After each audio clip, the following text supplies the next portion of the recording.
नमस्कार दोस्तों। आज हम राजस्थान माध्यमिक शिक्षा बोर्ड की कक्षा 10 की पुस्तक हमारा राजस्थान का पहला चैप्टर हम अध्ययन करेंगे, क्योंकि ज़्यादातर एग्ज़ाम के अंदर कक्षा 10 की पुस्तक से ज़्यादातर क्वेश्चन ऐसे कैसे पुटअप होते हैं। चलिए हम इसी चैप्टर को 2-3 पार्ट में डिवाइड करके हम अध्ययन करेंगे। तो पहला चैप्टर है राजस्थान का इतिहास, एक परिचय।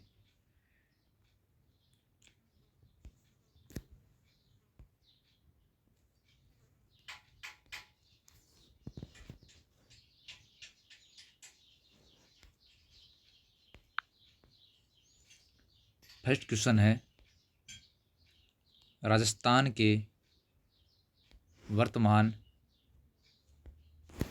भूभाग के लिए राजपूताना शब्द का प्रयोग सबसे पहले किसने किया? तो इसका आंसर आएगा जॉर्ज थॉमस ने। ये क्वेश्चन कई एग्जाम के अंदर रिपीट होता रहता है।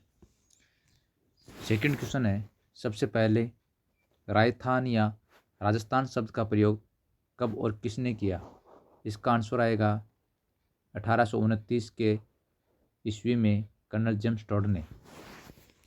ये क्वेश्चन भी ज़्यादातर एग्जाम के अंदर रिपीट होता रहता है।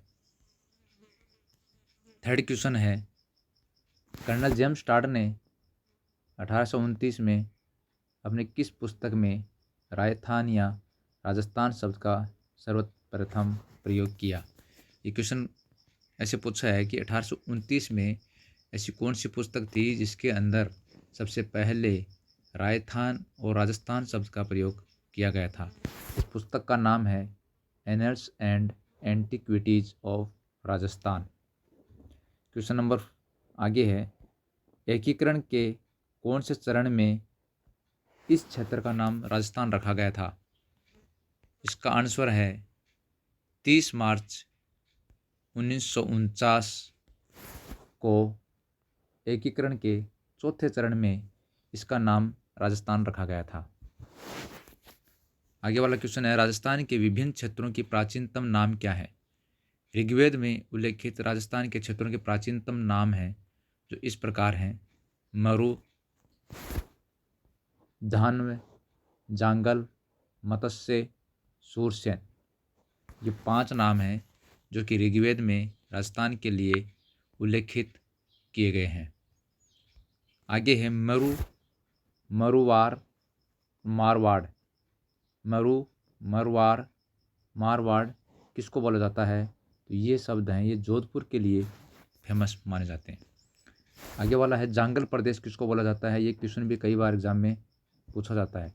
जांगल शब्द है वो बीकानेर और नागौर के आसपास का क्षेत्र है, उसको जांगल क्षेत्र बोला जाता है। मत्स्य जनपद किसको बोला जाता है? मत्स्य जनपद है अलवर, भरतपुर और जयपुर का जो क्षेत्र है उसको हम मत्स्य क्षेत्र बोलते हैं और इसकी राजधानी है विराटनगर। आगे है सूरसेन किसको बोला जाता है? सूरसेन भरतपुर के मथुरा क्षेत्र से सटे हुए क्षेत्र धौलपुर व करौली का अधिकांश भाग है, उसको हम सूरसेन क्षेत्र बोला जाता है। कांठल किसको बोला जाता है? माही नदी के पास स्थित प्रतापगढ़ का भूभाग है, उसको हम कांठल शब्द से जाने जाते हैं। छप्पन का मैदान किसको बोला जाता है? छप्पन का मैदान प्रतापगढ़ और बांसवाड़ा के मध्य का जो भूभाग है उसको हम छप्पन का मैदान बोलते हैं। ये क्वेश्चन कई बार सेकंड ग्रेड के एग्ज़ाम के अंदर भी राजस्थान जीके पेपर में आया हुआ है। ऊपरमाला का पठार किसको बोला जाता है? ऊपरमाला का पठार है भैंसरोडगढ़ से लेकर बिजोलिया तक का क्षेत्र है, उसको हम ऊपरमाला का पठार बोला जाता है। गिरवा किसको बोलते हैं? गिरवा जो उदयपुर के आसपास का पहाड़ी क्षेत्र है उसको हम गिरवा नाम से जानते हैं। मांड प्रदेश किसको बोला जाता है? जैसलमेर का प्राचीनतम नाम है वो मांड प्रदेश से जाना जाता है। बांगड़ प्रदेश किसको बोला जाता है? बांगड़ प्रदेश डूंगरपुर और बांसवाड़ा का क्षेत्र है, उसको हम बांगड़ प्रदेश के नाम से जानते हैं। हाड़ौती क्षेत्र है, आप सबको मालूम है कोटा, बूंदी, इसको हम हाड़ौती क्षेत्र के नाम से जाना जाते हैं। शेखावटी प्रदेश है, इसके अंदर 3 जिले शामिल हैं, सीकर, झुंझुनू और चूरू का क्षेत्र है, उसको हम शेखावटी नाम से जानते हैं। प्रागैतिहासिक काल, जिस काल के लिखित साक्ष्य उपलब्ध नहीं है, उसको हम सृष्टि के आरंभ से हड़प्पा काल तक का जो काल है, उसको हम प्रारंभिक प्रागैतिहासिक काल के नाम से जानते हैं। आद्य ऐतिहासिक काल कौन सा होता है? आद्य ऐतिहासिक काल जिस काल में लिखित साक्ष्य प्राप्त हैं, जिस काल में लिखित साक्ष्य प्राप्त हैं लेकिन उनकी लिपि को अभी पढ़ना संभव नहीं हुआ है, उस काल को हम आद्य ऐतिहासिक काल के नाम से जानते हैं, जो कि हड़प्पा सभ्यता के काल से 600 ईस्वी पूर्व तक का काल है, वो आद्य ऐतिहासिक काल के नाम से जानते हैं। ऐतिहासिक युग जिस काल के संबंध में स्पष्ट और सुपठित लिखित साक्ष्य उपलब्ध है, उसको हम ऐतिहासिक काल युग है, उसको बोला जाता है।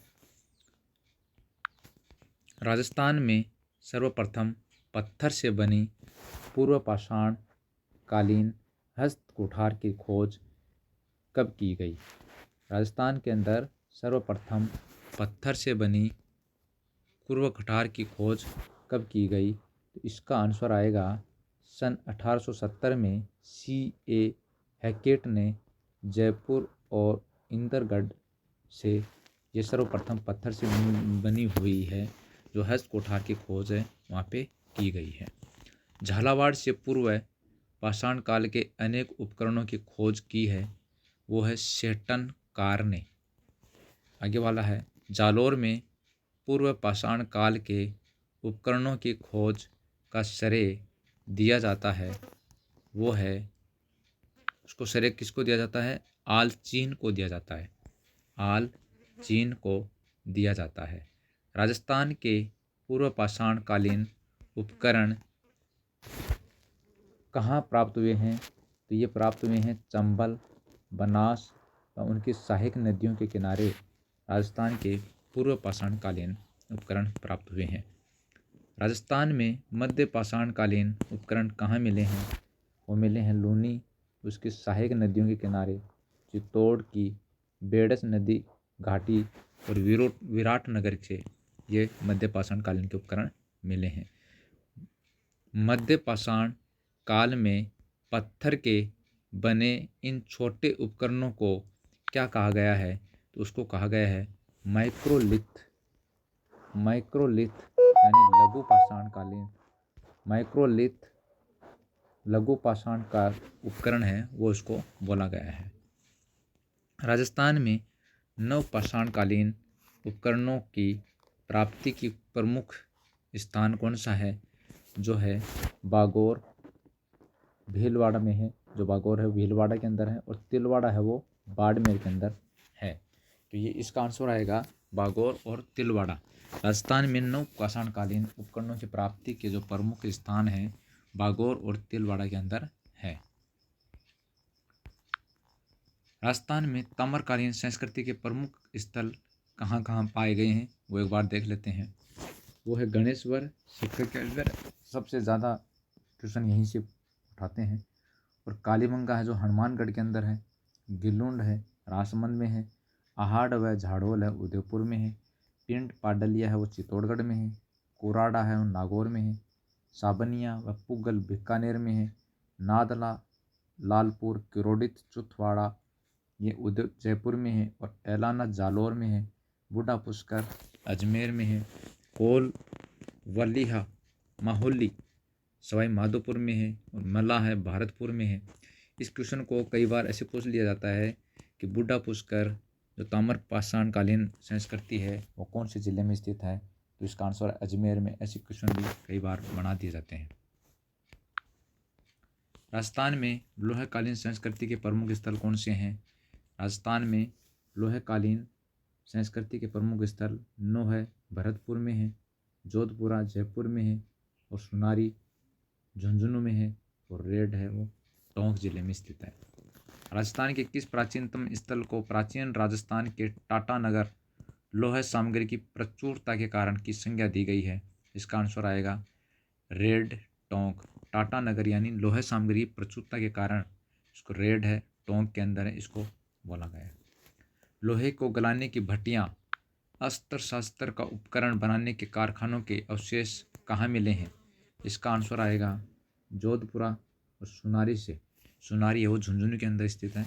लोहे के गलाने की भट्टियाँ हैं वो अस्त्र शस्त्र तथा उपकरण बनाने के लिए कारखानों के अवशेष है वो यहीं से मिले हैं। लोह कालीन लोह काल के पश्चात 600 ईसा पूर्व में किस संस्कृति का उदय हुआ? सलेटी रंग के चित्रित मर्दभांड संस्कृति का पीजी डब्लू इसके अंदर इसका उदय हुआ। अब देखते हैं राजस्थान की प्राचीनतम सभ्यताएं। यहाँ से हर एग्ज़ाम के अंदर 1-2 क्वेश्चन हर एग्ज़ाम के अंदर आते हैं। पहला है कालीबंगा सभ्यता। राजस्थान की सबसे इम्पोर्टेंट जो सभ्यता है वो कालीबंगा सभ्यता है और यहीं से प्रश्न बार बार में पूछे जाते हैं। कालीबंगा सभ्यता किस नदी के किनारे विकसित हुई? इसका आंसर है प्राचीनतम दृश्यवती और सरस्वती नदी घाटी में वर्तमान घग्गर नदी है उसके किनारे पे इस सभ्यता का विकास हुआ और ये हनुमानगढ़ जिले के अंदर स्थित है। आगे है 6000 वर्ष से भी अधिक प्राचीन कालीबंगा सभ्यता कहाँ स्थित है? तो इसका आंसर आएगा हनुमानगढ़ जिले में स्थित है। इस स्थल का नाम कालीबंगा कैसे पड़ा? तो इसका आंसर आएगा खुदाई के दौरान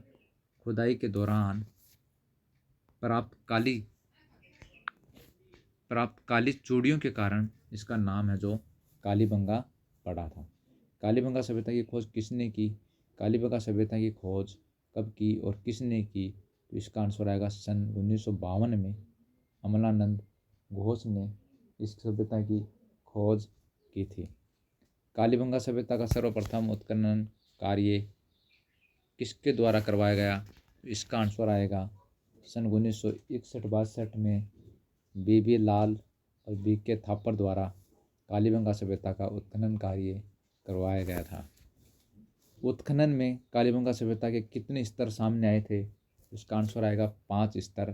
प्रथम 2 स्तर हड़प्पा से भी पुराने हैं, इसका आंसर 2 स्तर आएगा। कालीबंगा सभ्यता के 2 भागों में बांटा था। फर्स्ट है प्राक्य हड़प्पा सभ्यता और दूसरा है हड़प्पा सभ्यता।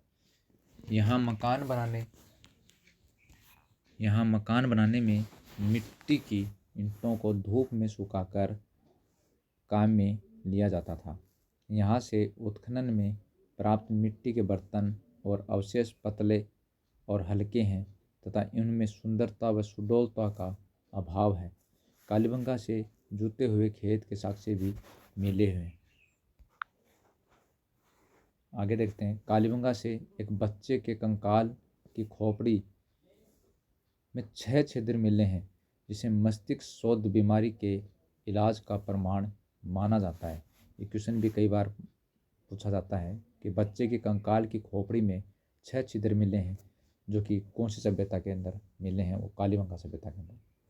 आगे वाला है कालीबंगा से प्राप्त विभिन्न वस्तुएं कौन कौन सी मिली हैं देखते हैं।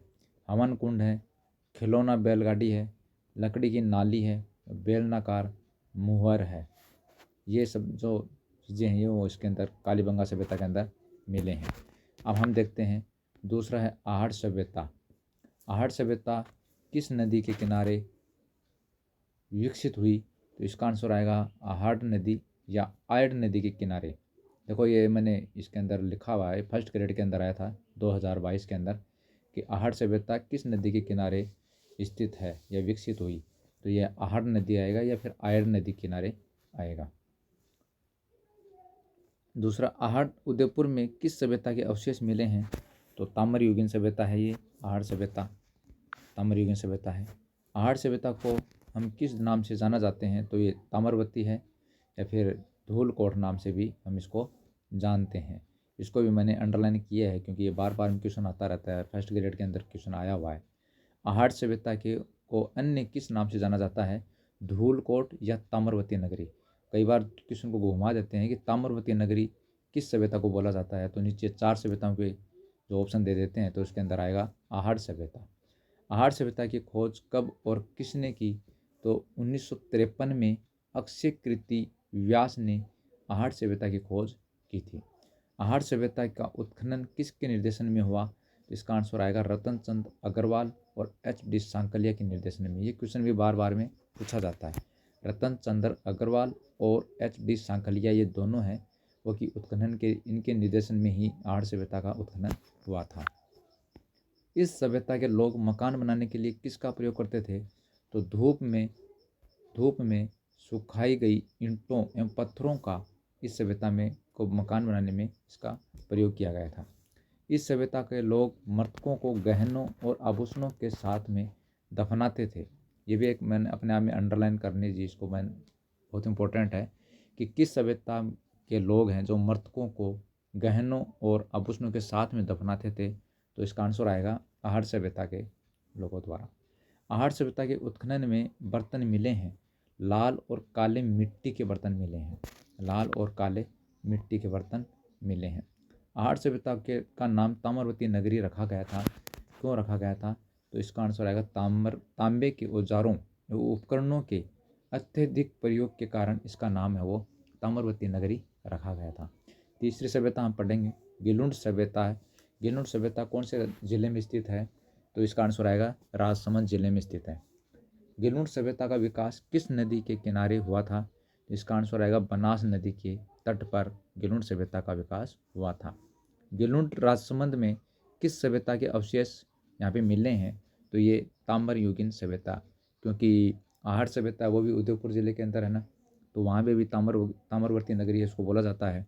इसी प्रकार से ये दोनों जिले सटे हुए हैं, तो इस ऐसे याद करने का एक तरीका है, तो ये भी एक ताम्र युगीन सभ्यता का अवशेष यहाँ पे मिले हुए हैं। गिलुंड सभ्यता को अन्य किस नाम से जाना जाता है, तो बनास संस्कृति के नाम से गिलुंड सभ्यता को हम जाना जाते हैं। 1957 और 58 में गिलुंड सभ्यता का उत्खनन किसके निर्देशन में हुआ, तो इसका आंसर आएगा बीवी लाल के निर्देशन में। बीवी लाल के निर्देशन में 1957 और 58 में गिलुंड सभ्यता का उत्खनन है वो हुआ था। 1998 से 2003 के मध्य गिलुंड सभ्यता का उत्खनन किन किन के निर्देशन में किया गया। ये बात करें 1957-58 की, और इसमें है 1998 से 2003 के मध्य, तो इसका आंसर आएगा डॉक्टर वी एस शिंदे और ग्रेगरी कौशल के निर्देशन में इस गिलुंड सभ्यता का उत्खनन का निर्देशन इसके निर्देशन में हुआ था। गिलुंड में कितने प्रकार के मिट्टी के बर्तन मिले हैं, तो इसका आंसर आएगा 5 प्रकार के, सादे, काले, पॉलिशदार, भूरे और लाल और चित्रमर्द भांड ऐसे मिले। आहड़ और गिलुंड के मुख्य अंतर क्या है, तो इसका आंसर आएगा आहड़ में पक्की हुई ईंटों का उपयोग नहीं हुआ था, जबकि गिलुंड में इनका प्रचुर मात्रा में उपयोग हुआ था। आगे देखते हैं गिलुंड सभ्यता में अवशेष मिले हैं, मिट्टी के खिलौने मिले हैं, पत्थर की गोलियां मिली हैं, हाथी दांत की चूड़ियां हैं वो गिलुंड सभ्यता के अंदर मिले हैं। कई बार क्वेश्चन को उल्टा कर देते हैं कि मिट्टी के खिलौने, पत्थर की गोलियां, हाथी दांत की चूड़ियां कौन सी सभ्यता में मिले हैं, तो इसका आंसर आएगा गिलुंड सभ्यता। आगे देखते हैं बागोर सभ्यता कहाँ स्थित है, तो हम इस सबको मालूम है बागोर सभ्यता भीलवाड़ा जिले में स्थित है, और ये भी ताम्र युगीन सभ्यता माना जाती है। बागोर सभ्यता के अवशेष किस नदी के तट पर मिले हैं, तो इसका आंसर आएगा कोठारी नदी के तट पर बागोर सभ्यता के अवशेष मिले हैं। बागोर सभ्यता का उत्खनन कब और किनके नेतृत्व में किया गया, 1967 में डॉक्टर वी.एन. मिश्र के निर्देशन में किया गया। बागोर सभ्यता कितनी पुरानी मानी जाती है, बागोर सभ्यता 4 से 5 हज़ार ईसा पूर्व की पुरानी मानी जाती है।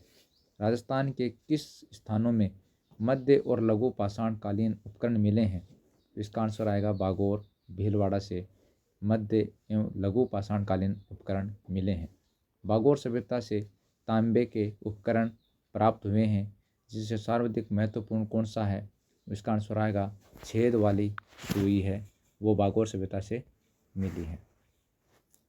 मध्य पाषाणकालीन सभ्यता जहाँ से कृषि एवं पशुपालन के प्राचीनतम साक्ष्य मिले हैं वो बागोर भीलवाड़ा के अंदर है। मध्य पाषाणकालीन सभ्यता, जहाँ से कृषि और पशुपालन का नाम आ जाए तो इसका आंसर हमेशा बागोर सभ्यता ही आएगा। आगे देखते हैं गणेश्वर सभ्यता। ये कहाँ स्थित है? नीम का थाना के अंदर, सीकर जिले के अंदर स्थित है। गणेश्वर सभ्यता कौन सी सभ्यता है? तो इसका आंसर आएगा ताम्र युगीन संस्कृति का महत्वपूर्ण स्थल है। गणेश्वर सभ्यता किस नदी के तट पर स्थित है? तो ये कौन सी नदी है? इस नदी का नाम है कांतली नदी। कांतली नदी के तट पर इस सभ्यता का विकास हुआ है। गणेश्वर सभ्यता को अन्य किस नाम से जाना जाता है? इसको हम ताम्र युगीन सभ्यताओं की जननी, यहाँ से तांबा, हड़प्पा और मोहनजोदड़ो को भी भेजा जाता था। कई बार क्वेश्चन ऐसे पूछा जाता है कि ताम्र युगीन सभ्यताओं की जननी किस सभ्यता को जाना जाता है? तो इसमें आहड़ ऑप्शन भी आएगा और गणेश्वर सभ्यता भी आएगा। तो आपको आंसर में गणेश्वर सभ्यता ही करना है। गणेश्वर सभ्यता का उत्खनन किसके निर्देशन में हुआ था? इसका आंसर आएगा रतन चंद्र अग्रवाल के निर्देशन में गणेश्वर सभ्यता का उत्खनन हुआ था। गणेश्वर सभ्यता से प्राप्त मिट्टी के बर्तन कहलाते हैं कर्प स्वर्णवर्णी, मृद पात्र, काले व नीले रंग के इसको बोला जाता है। आगे हम देखते हैं भीनमाल सभ्यता कहाँ स्थित है? भीनमाल सभ्यता जालोर जिले में स्थित है। भीनमाल सभ्यता का उत्खनन किसके द्वारा किया गया? तो इसका आंसर आएगा रतन चंद्र अग्रवाल। भीनमाल सभ्यता का प्राचीनतम नाम क्या था? इसका आंसर आएगा श्रीमाल। श्रीमाल कौन सी सभ्यता का प्राचीनतम नाम था? तो इसका आंसर आ जाएगा भीनमाल। किस सभ्यता स्थल से एक रोमन एम्फोरा, एक यूनानी सुरहाई मिली है? तो इसका आंसर आएगा भीनमाल सभ्यता से। प्राचीनतम मत्स्य जनपद में स्थित बैराठ, जयपुर में किन स्थानों से हड़प्पा सभ्यता का मौर्य कालीन के अवशेष प्राप्त हुए हैं? तो इसका आंसर आएगा बीजक पहाड़ी, भीम की डूंगरी, महादेव जी की डूंगरी से। बैराठ के उत्खनन से जुड़े हुए विद्वान कौन कौन से हैं? तो दयाराम साहनी, नीलरत्न बनर्जी, कैलाशनाथ दीक्षित इसका आंसर आएगा। किस स्थान से एक गोल मंदिर और अशोक के भव्य अभिलेख प्राप्त हुए हैं? किस स्थान से एक गोल मंदिर और एक अशोक का भव्य अभिलेख प्राप्त हुए हैं? तो इसका आंसर आएगा बैराठ सभ्यता है, जो कि जयपुर में है। अशोक के बौद्ध धर्म के अनुयायी होने के प्रमाण भी इसी सभ्यता से मिले हुए हैं। बालाथल सभ्यता है वो उदयपुर जिले में स्थित है और उसका उत्खनन भी किसके निर्देशन में हुआ है? V.N. मिश्र के निर्देशन में बालाथल सभ्यता का उत्खनन हुआ है। बालाथल सभ्यता उदयपुर में एक ताम्र पाषाणकालीन सभ्यता थी। राजस्थान की वैदिक सभ्यता के अवशेष कौन से हैं? अनूपगढ़, तरखाना वाला डेरा और चक 64 से हैं। महाभारत के अनुसार राजस्थान का कौन सा क्षेत्र कौरव पांडव राज्य के अधीन था? तो इसका आंसर आएगा जांगल देश, बीकानेर। पांडवों ने अपने अज्ञातवास का एक वर्ष का भेष बदलकर बिताया था। मत्स्य जनपद के शासक विराट के दरबार में बिताया था। महाभारत युद्ध के विराट अपनी सेना सहित पांडवों की ओर से लड़ता हुआ मारा गया था। अब आगे देखते हैं कुछ सभ्यताएं हैं और कुछ जिले हैं कि डायरेक्ट कई बार क्वेश्चन ऐसे ही उठा लेते हैं कि ये सभ्यता कौन से जिले में स्थित है, तो हमारा क्वेश्चन कई बार गलत हो जाता है। तो इसमें पहला देखते हैं रंगमहल रंगमहल सभ्यता वो कहाँ स्थित है? हनुमानगढ़ जिले में स्थित है। नगरी है वो चित्तौड़गढ़ में है। तिलवाड़ा है वो बाड़मेर में है। सुनारी सभ्यता है वो झुंझुनू जिले में स्थित है। ओजियाना है वो भीलवाड़ा में है। बरौर है वो गंगानगर में स्थित है। जोधपुरा है वो जयपुर में स्थित है। नन्नो है वो भरतपुर में स्थित है। कई बार इसको मैचिंग करके भी क्वेश्चन दे दिया जाता है। और नगर है वो टोंक जिले में स्थित है। राजस्थान में जनपद, ये हम 3-4 लाइन इसकी पढ़ लेते हैं, लेकिन इसको आगे वाले पार्ट में हम ऐड करेंगे। बौद्ध साहित्य में वर्णित 16 महाजनपदों से कौन सा महाजनपद है वो जो राजस्थान में स्थित है? तो इसका आंसर आएगा मत्स्य जनपद।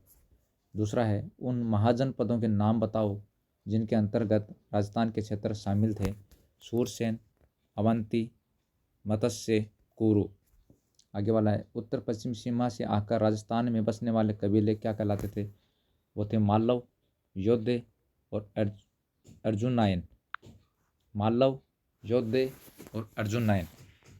हम इसको आगे वाले पार्ट में और जोड़ते हैं क्योंकि ये चैप्टर थोड़ा लंबा है, तो इसको हम 3 या 4 पार्ट के अंदर करके हम अध्ययन करेंगे।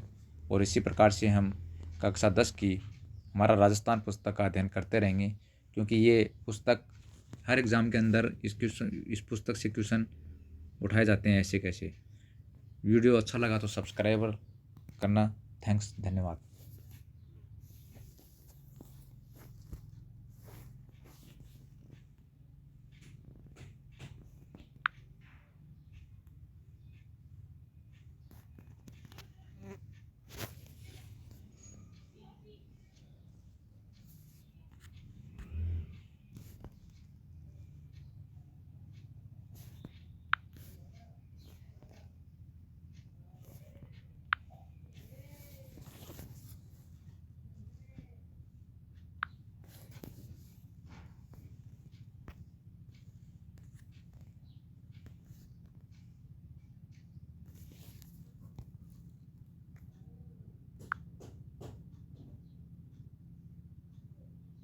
आपकी मम्मी की और दादाजी की दवाई है और ये बचे हुए पैसे।